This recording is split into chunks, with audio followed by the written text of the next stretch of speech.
So tuna program nilikuwa nataka pia nielezee hiyo, nashukuru Juma kwa hiyo nafasi. Tuna program pia za kutembelea kwenye private schools na government schools.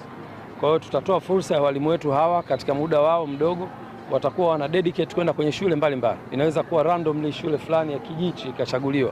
Kwa hiyo tutakuwa tunaenda na vifaa vyetu, tunaandaa session pale kwa ajili ya watoto, na wakati tunafanya hivyo itakuwa inatumika dhamira pia kuscout talent za juu kabisa, ambazo hizo talent zinaweza pia kuja kujiunga na sisi. Kwa hiyo tumefungua special window ya watoto ambao hawatakuwa na uwezo kupata huduma hii bure, na hii itapita kwenye mchakato wa approval mpaka huyo mtoto tuone kweli hata kuwa na uwezo wa kulipa, wataingia kwenye hiyo program ya CSR.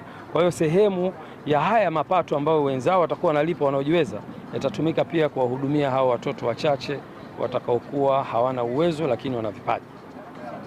Shukrani.